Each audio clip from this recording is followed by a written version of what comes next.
Bonjour à tous, bienvenue à cette émission Dis-moi directeur. Ça donne quoi un jumelage entre la mission locale de l'Aigle et Mortagne et celle de Nord et Essonne.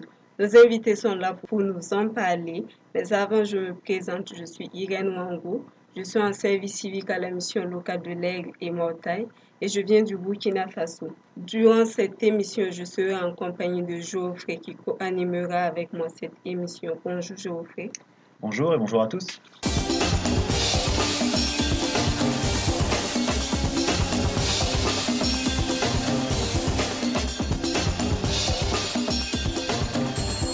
Du coup, nous recevons aujourd'hui Desjos Marie-Laine, Bonjour. Bruce Philippe, Bonjour.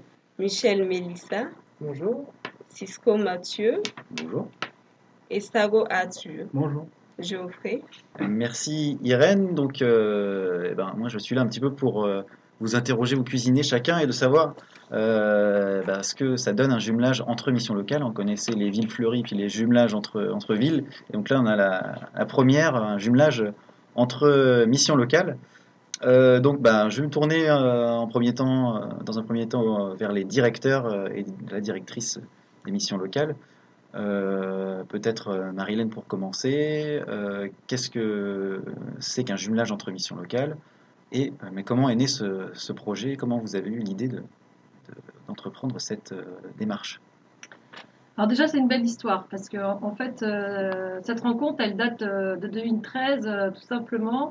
Moi, voilà, j'étais nouvelle directrice arrivée. J'ai pu échanger avec le réseau national, l'Union nationale des missions locales. Et en fait, c'est à ce moment qu'on m'a éventuellement parlé de la mission locale d'Oressonne et en me disant, ils font des projets, ils vous ressemblent un peu, allez donc voir ce qui se passe à Nord-Essonne.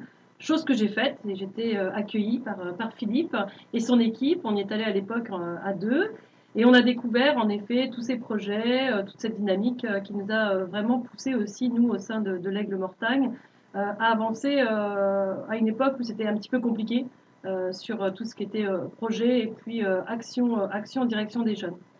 Donc ça a été des premières rencontres d'échange. Hein. On parle d'un jumelage aujourd'hui en 2019, donc 2013, c'est assez long.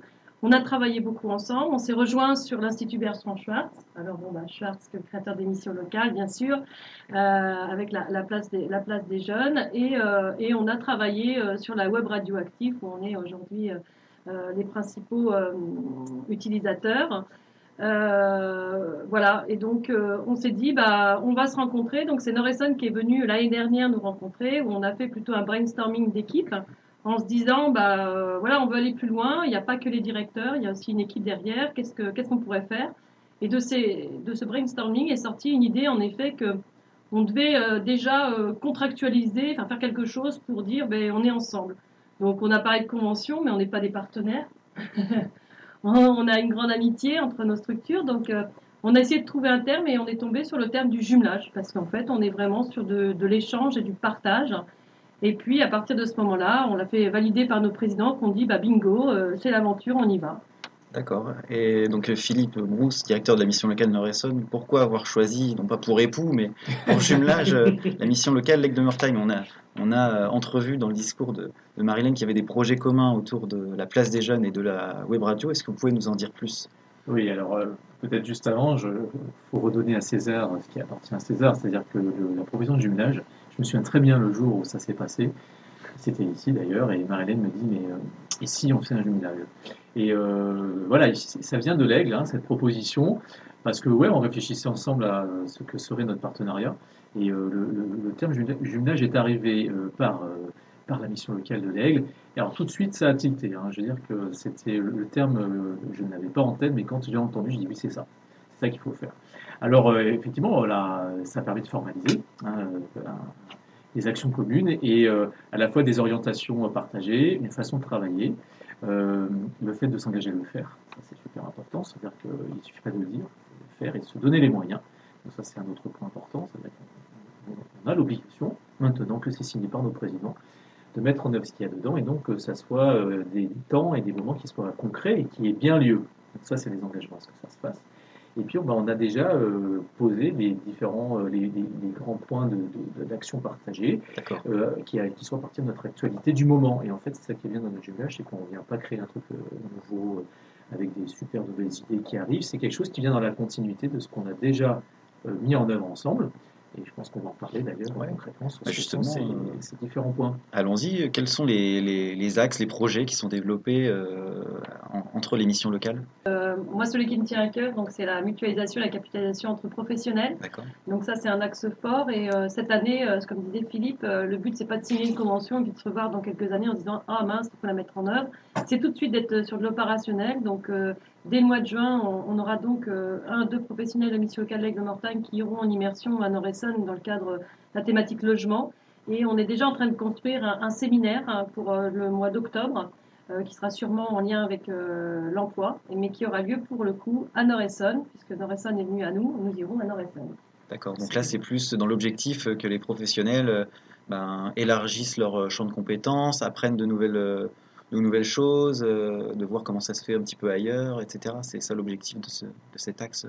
Oui, il y a vraiment l'idée de partager là où on en est chacun sur ces sujets-là, qui sont des sujets du quotidien en fait, de la mission locale, et surtout des jeunes qui viennent, hein, c'est-à-dire en termes de problématiques et de solutions, et puis de confronter, de partager, et dans l'idée que cette confrontation et ce travail en partagé va amener de nouvelles solutions, des nouvelles ressources. C'est-à-dire c'est 1 plus 1 qui va faire 3 en fait. C'est-à-dire qu'au bout du compte, on va aller bien plus loin. Et ça, c'est là où ça devient passionnant. Et bien sûr, ça c'est entre nous les professionnels. Il n'y a pas que, parce que bien évidemment, un jumelage, si on ne parle pas des jeunes, et parce qu'on est là pour eux, Évidemment. il faut qu'il y ait des déclinaisons concrètes avec les jeunes impliqués. Et c'est l'autre point de ce jumelage où on a une actualité partagée très concrète aussi sur des solutions et des propositions. D'accord. Est-ce qu'on en a un exemple à donner aux auditeurs? Oui, et c'est peut-être qu'on va aussi pouvoir échanger avec les collègues autour de la table. Ouais. C'est l'Aigle, vous nous avez proposé, la mission locale, très Beaucoup de pratique. propositions indécentes. Oui, oui, très indécentes, mais alors nous, on les a acceptées immédiatement. C'est-à-dire, voilà, on a une expérience autour d'un partenariat avec une association, on va nous en parler, hein, de rénovation de patrimoine. Et d'emblée, Marielle m'a dit, bah, écoute, voilà, je t'ai réservé 2 places. Alors j'ai 2 places, pourquoi? Je voulais partir en voyage. Oui, tu vas voyager dans les époques, donc dans une époque, et j'ai 2 places pour toi, 2 jeunes, et un professionnel de ta structure. Ça y est, c'est dans les tuyaux, on va signer le jumelage, c'est parti. Ben, j'ai dit, bah, ok, on y va. Donc moi, j'ai fait comme tout directeur, c'est-à-dire j'ai délégué aux collègues le plus approprié pour la question, et on est parti sur ce projet qui va avoir lieu cet été, et je crois qu'on va en parler là maintenant. D'accord, effectivement. Et puis on va donner la parole à Mélissa qui est coordinatrice sur la garantie jeune et puis conseillère auprès des jeunes de la mission locale. Et effectivement, le sujet dont fait référence Philippe, c'est un chantier bénévole, je crois, donc, qui se déroule en Normandie. Est-ce que vous pouvez nous en dire un petit peu plus sur ce projet-là et comment ça va se concrétiser? Oui, alors du coup, là pour la deuxième année, on va partir sur un chantier, donc c'est la forteresse de Châteauneuf-sur-Epte dans le 27, avec donc en partenariat avec l'association Rempart et l'association Héritage Historique, où on va soutenir l'équipe bénévole pour travailler à la restauration du patrimoine, donc sur des activités de chantier.